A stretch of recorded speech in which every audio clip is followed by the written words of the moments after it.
This is Jeff with Metalluminati, and I'm here with the guys from Into Exile. What's up? How you doing? Good, man. So, how far? Second day of the tour. Second day of the tour, and I'll tell you what, the crowd has been the best by far. Mountain View, the fans are fucking killer. Dude, nice. We totally love Mountain View. As soon as we went out, circle pits from start to finish. I mean, as well, growing up with thrash metal, seeing so many Testament, Exodus, oh yeah, Slayer, all these shirts is so awesome. Yeah, it's a brand new band to the scene. To get to get received well is really, really cool. Fuck yeah. So how did you guys get on the tour? We put it per se, we got the golden ticket to the Chocolate Factory. Okay. And, Musicians Institute has always been the sponsor of Mayhem Festival throughout the years, but this year came the opportunity of doing something bigger with both brands. And I myself, I'm a graduate from there, taking the music business program, and my drummer Chase from the drum program. And both parties were, we're talking about this, and then came about, how about Into Exile playing this tour, and along with that, working the MI tent. And at that point, we're like, absolutely. But all this. So, stuff, you guys work the tent, and that helps with the tour expenses and stuff, or kind of trade off? MI, they decided, basically to break it down, MI, there's a lot of metal kids that go to this. Sure. President of the school loves metal. He wants more kids that like metal to go to the school. So why not put on a fourth stage, at the Mayhem Festival, have a tent, have a band with MI alumni to come out and play it. We work the tent in exchange for putting this out in the entire tour. We have no booking agency.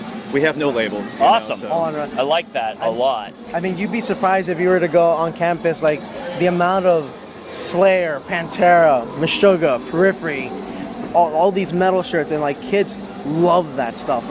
Speaking of the business side of things, how do you think the music business has changed, and what do you need to do to be more successful in the no CDs are being sold anymore, and there's no record stores? And you're damn right, it has changed. Things are huge. quite different. Yeah.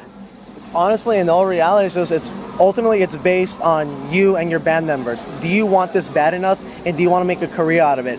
From that point on, there comes a lot of things you need to cover. Not only does it start with the talent and the music, it also starts with your networking skills, promotion, online, social media, and on top of that, also with your own personality. Yeah, relationships. Networking, because no one's going to want to work with you if you have a piece of shit attitude. You can play by far you can be the most amazing musician ever, but what's the point of that if you have an awful attitude?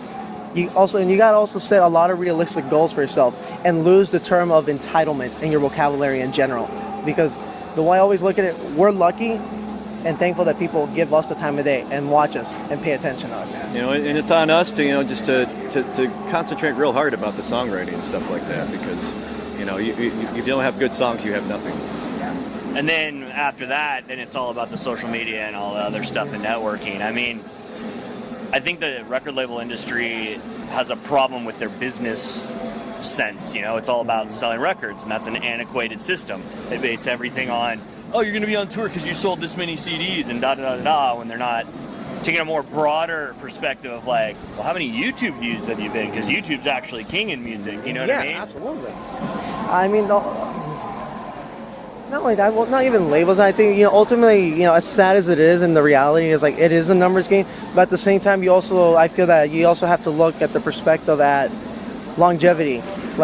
What's the point if I get a band that's going to sell me 75,000 records, and 2-3 albums in, I don't have a band anymore on a label standpoint? Why not gracefully, back in the old days, they would groom. Exactly. And they don't do that. Now that it's a numbers game, like you said, we're just let's sign 21, 50 fucking bands and see which one works. Yeah, not even that. Look at it this way. We're going to pick up a stack of... That's not for us, right. We definitely don't want to be going on that route, We don't want to sit on the roster with a whole bunch of other bands and just there's no rush, There's no rush to get your music out, and there's no rush to sign to a label or, or booking agency for that matter. You can do it on your own. And I recommend to any new band that I hear a lot of people talk negatively about, paying to play or, selling tickets for shows. To go along with that, we're not going to, over the past year and a half, 2 years, it's been about 22 shows that Into Exile has played. And all of which, we're opening up for international acts in Southern California. We're responsible for 40, 50, 60 tickets a show. anywhere from $3,000 to $4,000, and not once did we ever have to come out of pocket for that. I think a lot of kids get scared, and trust me, I'm not going to say that we weren't intimidated at times, that we thought very last minute, but we were always able to pull it off, whether it be an hour before the doors open. We sell tickets at right out front of the show. Just making it happen for ourselves. Ultimately, your career's in your hands, and if you want it bad enough, you're going to go up and make something of yourself. Because no one's going to do it for you. No one's going to come up to you, have a silver platter, I have a label, a booking agent, and you know what, have some money for you. No, you have to do it yourself. Yeah, you don't need all that stuff, especially not to get going, and you can do a lot on your own. You really can. And if booking agents and labels, that'll come. People notice when you start making waves. People take notice. Not only that, but when you have things like Indiegogo, what's the other website? Kickstarter.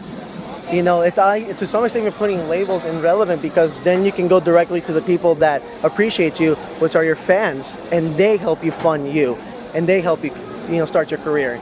Yeah, and the cool thing about that is that, you're not just asking for donations. We set up really cool, well thought out packages in return for different denominations.